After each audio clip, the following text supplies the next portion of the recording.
속에 어려움이 있을 때 오늘의 말씀은 호세아 1장 1절에서 2장 1절까지의 말씀입니다. 주님께서 부엘리의 아들 호세아에게 주신 말씀이다. 때는 우시아와 요담과 아하스와 히스기야 왕이 이어서 유다를 다스리고 요아스의 아들 여로보암 왕이 이스라엘을 다스리던 때이다. 주님께서 처음으로 호세아를 시켜 이스라엘 사람들에게 말씀하실 때에 주님께서는 호세아에게 다음과 같이 말씀하셨다. 너는 가서 음란한 여인과 결혼하여 음란한 자식을 낳아라. 이 나라가 주를 버리고 떠나서 음란하게 살고 있기 때문이다. 호세아가 가서 디블라임의 딸 고멜과 결혼하였다. 고멜이 임신하여 호세아의 아들을 낳았다. 주님께서 호세아에게 말씀하셨다. 그의 이름을 이스라엘이라고 하여라. 이제 곧 내가 예후의 집을 심판하겠다. 그가 이스라엘에서 사륙한 죄를 물어서 이스라엘 왕조를 없애겠다. 또 그날에 내가 이스라엘 평원에서 이스라엘의 활을 꺾겠다. 고멜이 다시 임신하여 딸을 낳았다. 이때에 주님께서 호세아에게 말씀하셨다. 그 딸의 이름은 로루하마라고 하여라. 내가 다시는 이스라엘 족속을 불쌍히 여기지도 않고 용서하지도 않겠다. 그러나 유다 족속은 내가 불쌍히 여기겠다. 그들의 주 나 하나님이 직접 나서서 그들을 구출하겠다. 그러나 내가 그들을 활이나 칼이나 전쟁이나 군마나 기병으로 구출하는 것이 아니다. 로루하마가 젖을 뗄 때에 고멜이 다시 임신하여 아들을 낳았다. 주님께서 말씀하셨다. 그 이름을 로암미라고 하여라. 너희가 나의 백성이 아니며 나도 너희의 하나님이 아니기 때문이다. 그러나 이스라엘 자손의 수가 바닷가의 모래처럼 많아져서 얼마나 되는지 아무도 되어보거나 세어볼 수 없을 때가 올 것이다. 그때가 되면 사람들이 너희를 노암미라고 부른 땅에서 살아계신 하나님의 자녀라고 부를 것이다. 그때가 되면 유다 자손과 이스라엘 자손이 통일을 이룩하여 한 통치자를 세우고 땅에서 번성할 것이다. 그렇다. 이스라엘의 날이 크게 번창할 것이다. 이제 너희는 형제를 암미라고 하고 자매를 루하마라고 하여라. 수예배 함께 하신 여러분 사랑하고 축복합니다. 오늘부터 호세아서를 가지고 우리가 함께 은혜를 나누기를 원합니다. 호세아서에는 은유나 비유가 조금씩 나와 있기 때문에 실제적인 내용과 약간 섞여 있고 또 상징성이 있는 내용도 있습니다. 그러니 그 부분을 잘 구별하여 듣기를 바라시고 호세아서의 말씀을 통해서 하나님의 사랑의 깊이에 대해 우리가 깊은 은혜를 누리기를 간절히 바랍니다. 호세아 이름의 뜻은 구원자입니다. 호세아가 누구인지를 나타내는 구체적인 내용은 없습니다만 다만 아버지의 이름이 부엘이라고 나와 있습니다. 다른 선지자들 같은 경우에는 지역이나 태어난 지역이나 살고 있는 지역 또 직업에 대해서 구체적으로 거론한 사람도 있지만 호세아는 그렇지는 않습니다. 호세아 앞에서 이제 먼저 북이스라엘에서 활동하던 선지자가 아모스인데요. 아모스 선지자는 남유다 사람이었습니다. 그런데 하나님의 명령을 받고 북이스라엘로 가서 북이스라엘을 향해 말씀을 선포하던 선지자였죠. 자, 이후에 이제 호세아 선지자가 활동을 하게 됩니다. 자, 이 시기가 여로보암 2세 말기쯤으로 보고 있습니다. 히스기야 왕이 BC 739년경에 왕이 되었기 때문에 이 당시에 여로보암 왕으로 본다면 여로보암 통치 말기쯤으로 보기 때문에 여로보암 2세 말기에 활동했던 선지자로 호세아를 보고 있습니다. 자, 우리가 좀 용어를 다시 한번 확인을 해야 될 것 같은데요. 오늘 제 본문에 유다라고 나온 부분은 남왕국 유다를 이야기하고 이스라엘은 북왕국 이스라엘을 뜻합니다. 그러니까 이 용어를 잘 기억하시고 말씀을 들으시면 조금 더 쉽겠습니다. 자, 남유다의 왕이 10대, 11대, 12대, 13대로 먼저 쭉 나와 있어요. 이 당시 10대가 우시야, 11대가 요담, 12대가 아하스, 13대가 히스기야 이렇게 나옵니다. 자, 그리고 이 시기에 북이스라엘의 왕은 여로보암이었습니다. 즉 아하스와 히스기야의 요 같이 많이 다스려던 왕이 여로보암 왕이었던 거죠. 사실은 여로보암 1세, 2세로 나눕니다. 북이스라엘을 처음 맡았던 왕이 여로보암 1세, 그 다음에 지금 나오는 여로보암은 여로보암 2세 이렇게 부르게 됩니다. 자, 호세아는 남유다가 히스기야의 통치를 시작하고 북이스라엘 여로보암이 통치하던 때 선지자라고 그랬죠. 통치 말기 시대입니다. 사실 이 시기는 이 여로보암 시기는요. 여로보암 2세죠. 여로보암 2세의 통치 시기는 굉장히 북이스라엘이 전성기를 맞이하고 있던 시기입니다. 어떤 문화적으로나 경제적으로나 또 무역을 하든지 그리고 영토 확장을 있어서도 최전성기를 맞이하던 시기였습니다. 아람의 쇠퇴로 인해서 다메섹을 점령하고 모압을 공격해서 영토를 확장하기도 한 굉장히 군사력으로도 막강했던 시기였습니다. 그러나 이면적으로는요, 영적으로는 쇠퇴하고 도덕적 타락이 만연했었습니다. 물질만능주의와 인본주의 확산으로 인해서 하나님 중심의 가치관이 붕괴되고 하나님을 떠나 우상을 섬기는 그런 일들이 굉장히 당연시 되었죠. 사실 어찌 보면 이것은 여로보암 1세 때, 즉 북이스라엘이 탄생하던 그 시기부터 시작되었던 일들이기도 했습니다. 자, 이렇게 부르심을 받은 호세아가 처음 받은 메시지는 음란한 여인, 창녀 하나를 만나 그녀와 결혼을 해서 음란한 자녀를 낳으라는 거죠. 이 결혼의 상징성에 대해서 하나님은 호세아에게 다음과 같이 설명하십니다. 2절 하반절 현대인의 성경입니다. 이 백성이 나를 떠나 더러운 창녀짓을 하고 있다. 3번, 6번에 보니까요. 이 나라가 주를 버리고 떠나서 음란하게 살고 있기 때문이다. 그러니까 나라 아주 곳곳마다 우상의 신전이 세워져 있고 또 그 우상의 신전 안에서 벌어지는 일들이 뭐죠? 음란의 일이죠. 매춘의 일들이 행해지고 있었습니다. 그런 이방의 우상들을 데리고 와서 하나님의 땅에서 북이스라엘이 회개하고 하나님을 섬기는 것이 아니라 그러한 일들을 하고 있었다라는 것이요. 실제 온 나라에 이런 일이 있었다라는 것을 하나님 지금 말씀하고 계십니다. 하나님은 하나님을 떠난 북이스라엘을 음란한 여인과 같다라고 말씀하시죠. 우리가 하나님을 떠나는 것은 단순히 낙심에 의한 것과 우상을 섬기기 위해 하나님을 떠난 것의 차이는 엄연히 다릅니다. 낙심해서 하나님을 떠난 사람들은 하나님께서 돌이키시려고 해요. 반면에 자신들의 유익을 위해 우상을 섬기는 일에 대해서는 용서하지 않으십니다. 우상을 섬김으로 하나님께서 심판하신 내용은요, 성경에서 꽤 찾아볼 수 있는데요. 대표적으로는 모세가 호렙산에서 하나님을 만나고 있을 때 산 아래에서 기다리던 사람들이 자신들의 불안함과 조급함을 참지 못하고 아론에게 자신들을 이끌어낸 신을 만들어 달라고 하죠. 그래서 아론이 금송아지를 만들어냅니다. 자, 이 만들어진 날 뭐합니까? 크게 잔치를 벌이죠. 하나님은 모세에게 이 일을 말씀하시고 모세가 돌판을 던짐으로 땅이 불법한 사람을 삼키는 일을 이제 있게 됩니다. 자, 불법이란 뭐죠? 하나님 앞에 범죄한 일에 대해서 이야기하는 것이죠. 자, 이처럼 북이스라엘에 만연했던 유흥과 쾌락주의 그리고 우상을 섬기는 일이 얼마나 하나님의 분노를 사는 일인지 호세아에게 알려주고 있는 것입니다. 호세아에게 이렇게 설명하심으로써 하나님이 이 나라를 향한 마음이 어떠한지를 알려주시고 호세아가 같이 느끼도록 이제 하시는데, 자, 이 하나님의 마음은 어땠을까요? 아프셨습니다. 마음이 굉장히 아프셨죠. 왜요? 계속 선지자들을 보내는데 북이스라엘은 회개하지 않아요. 돌아서지 않죠. 너무나 안타까운 상황입니다. 앞서 아모스라는 선지자를 통해서 깨닫게 하려고 했지만 깨닫지 못하고 돌아서지도 않았어요.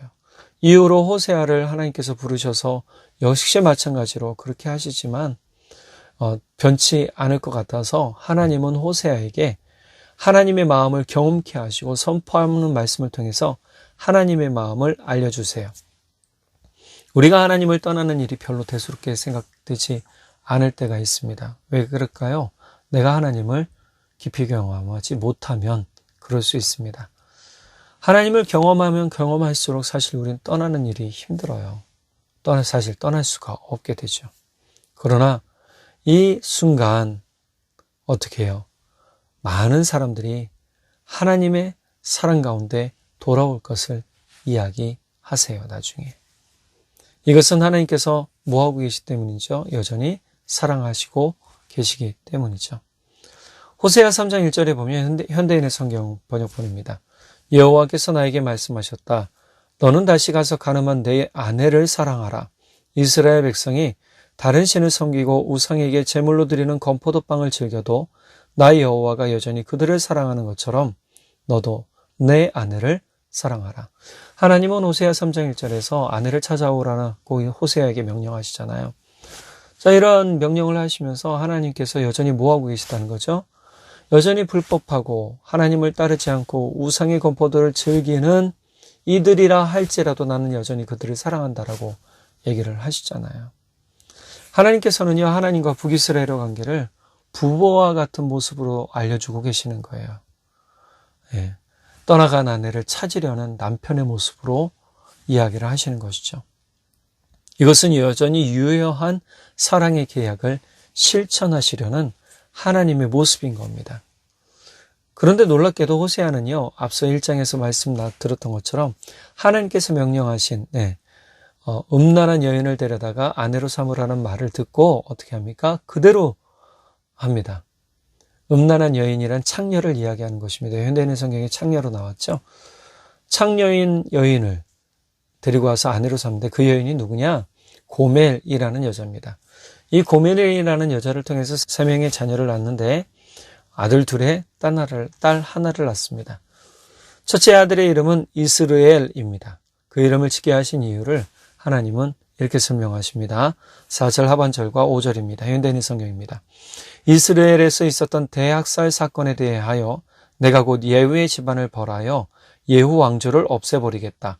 그날에 내가 이스라엘 골짜기에서 이스라엘의 활을 꺾어버릴 것이다. 이스라엘 골짜기에서 이스라엘의 활을 꺾겠다는 것은 북이스라엘을 완전히 꺾어버리시겠다라고 하시는 부분입니다. 자, 이스라엘은 어딘가요? 사마리아 쪽에 있는 작은 도시고 또 아합이 이세벨과 같이 있었던 곳이죠. 성경에도 보면 왕궁에서 딱 보니까 그 포도밭이 있었는데 누구의 포도밭입니까? 나봇의 포도밭이죠. 예, 이 나봇의 포도밭을 빼앗기 위해 모략을 펼칩니다. 이세벨이 아주 나쁜 짓을 펼치죠. 그래서 돌로 쳐 죽이고 그 밭을 빼앗습니다. 그때 선지자 엘리야를 통해서 아합 왕에게 이렇게 예언을 해주시죠. 하나님이 나 주가 말한다. 내가 살인을 하고 또 재산을 빼앗기까지 하였느냐? 나 주가 말한다. 개들이 나봇의 피를 핥은 바로 그곳에서 그 개들이 내 피도 핥을 것이다. 자, 이후 열왕기하 9장에서는요. 군대 장관이었던 예후가 이세벨과 아합의 모든 가족을 죽이고 자신이 왕으로 올라서는 과정을 말해줍니다. 하나님은 이 사건을 거론하세요. 사실 이스라엘의 대학살은 바로 예후가 아합의 가족, 또 이세벨의 가족, 자녀들을 다 죽여버리는 그러한 학살 사건을 이야기하는 것이죠. 예후는 이스라엘을 영적으로 타락시킨 이세벨과 자녀들을 이제 개혁시키기 위해 하나님께서 기름 부은 그러한 사람입니다. 그러니까 굉장히 하나님의 의에 불타오르는 사람 중에 한 사람이었죠. 자, 그리고 실제로 이세벨은 자신을 섬기던 내시들에 의해서 창밖으로 던져서 죽임을 당하고 개들이 먹어치웠다라는 내용도 있습니다. 자, 이것은 하나님께서 엘리야를 통해 말씀하신 것이 이루어진 것이죠. 열왕기하 10장에는요, 예후는 두 번이나 사마리아에 있는 이스라엘 관리들과 원로들과 아합의 아들들을 보호하고 있는 사람들에게 편지를 보내서 아합의 아들 70명의 목을 자신이 있는 이스라엘로 가져오라고 합니다. 예후의 이 일들이 얼마나 놀랐는지 사마리아와 이스라엘에 있던 모든 관료와 보호하고 있던 사람들이 두려워서 예후를 따르겠다 하고 예후가 두 번째 편지 보냈을 때 이 이세벨의 아들 아합의 70명 아들을 다 목을 잘라서 예후에게 보냅니다.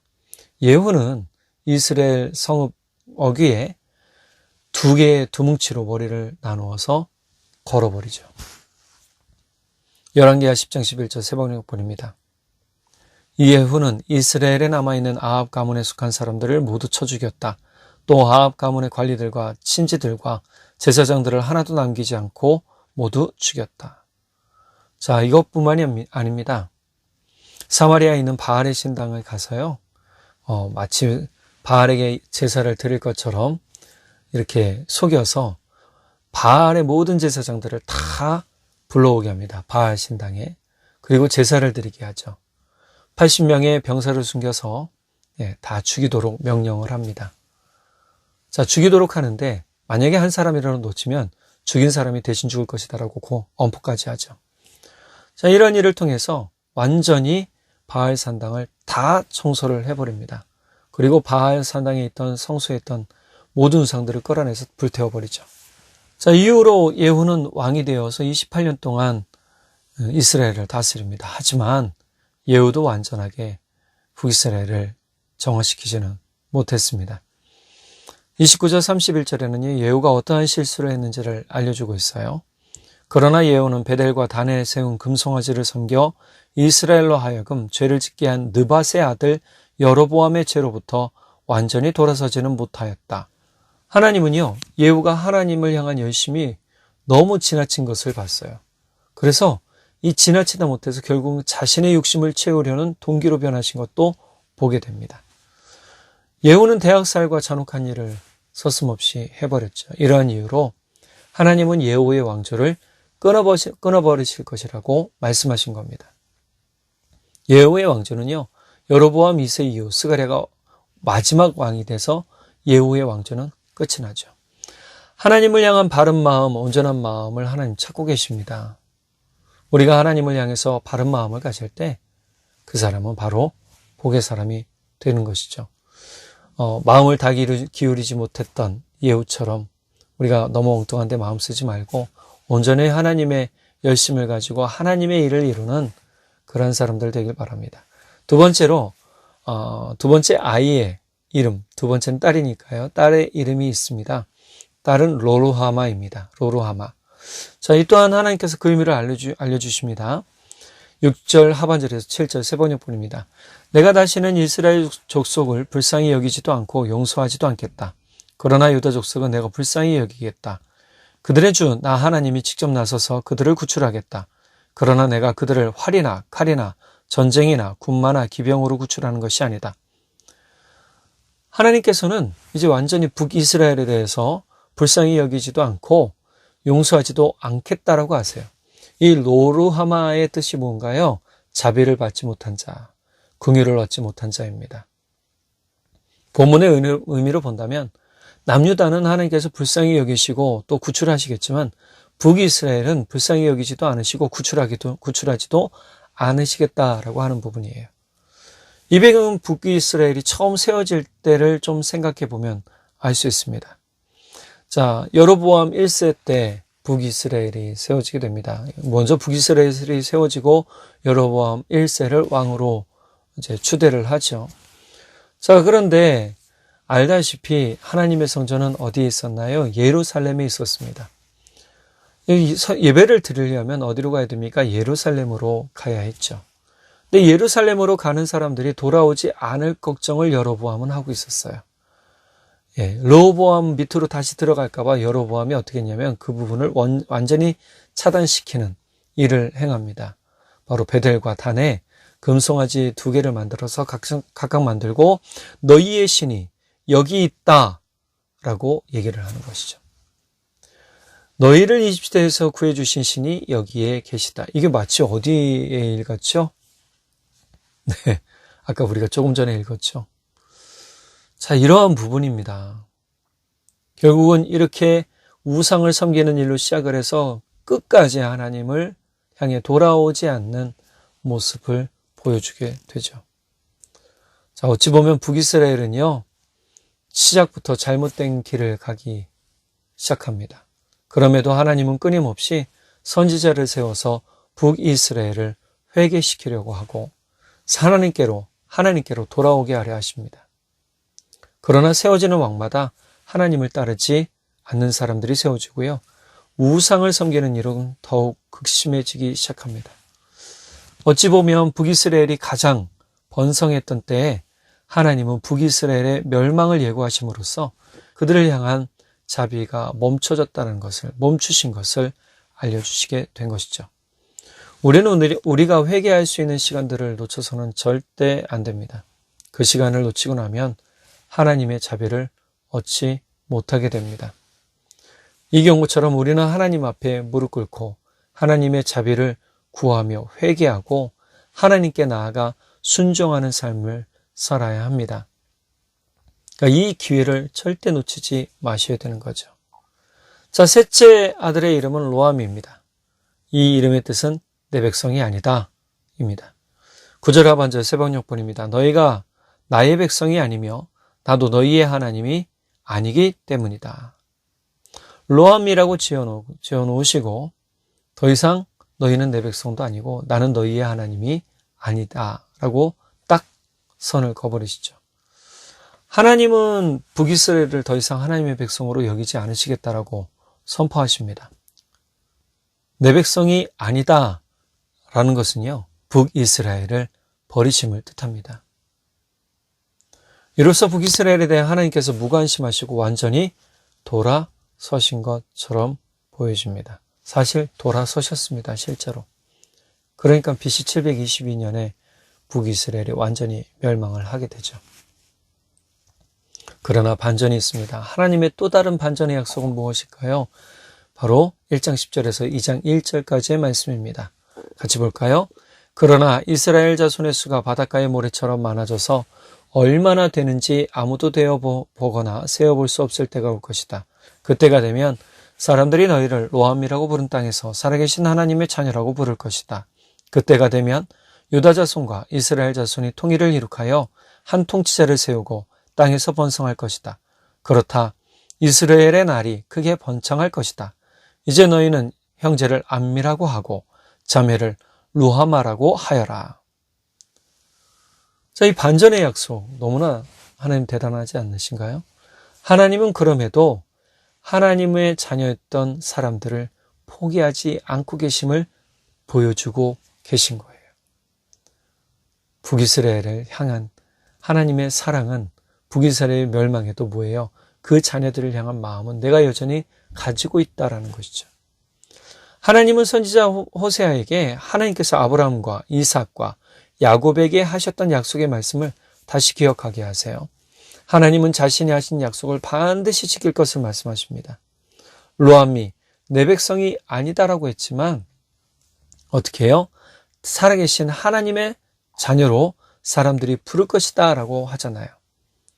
자, 이 의미를 자세히 본다면 이스라엘 자손의 수가 바닷가의 모래처럼 많아져서 얼마나 많은지를 되로 세어봐도 셀 수가 없을 정도로 많을 것이다 라고 했는데, 자, 이 부분은 이미 끝났어요. 더 이상 할 수가 없어요. 앞서 말씀드렸잖아요. 다시금 하나 될 수 없어요. 통일될 수 없어요. 북이스라엘은 BC 722년에 망했고 남유다는 BC 586년에 바벨론에 의해서 멸망당해요. 그러면 어떻게 하나가 되게 통일되겠습니까? 그런 의미로 본다면 남유다와 북이스라엘의 통일은요, 예수 그리스도의 왕국을 의미하는 겁니다. 예수님께서 왕으로 다스리는 나라, 하나님의 나라에서 모든 믿는 사람들이 하나님의 백성이 되고 하나님의 나라는 크게 부흥할 것을 이야기해주고 계시는 것이죠. 거기서 암미, 내 백성, 루하마, 내가 사랑하는 자, 내가 긍휼히 여기는 자라고 얘기한다고 이야기하시잖아요. 자, 암미, 루하마를 그럼 합치면 뭘까요? 너희는 여전히 내 백성이고 내가 사랑하는 자녀이다. 얼마나 놀라운 사랑의 말씀입니까?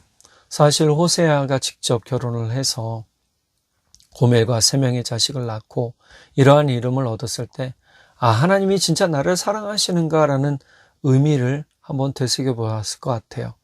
하나님은 나를 사랑하지 않으셔서 이렇게 하시는 거 아닐까?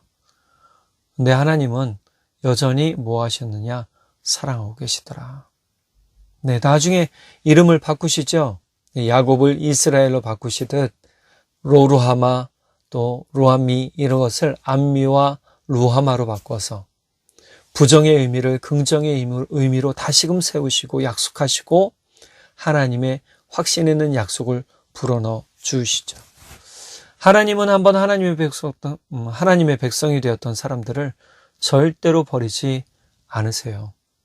그러니 여러분은 버림받았지 않습니다.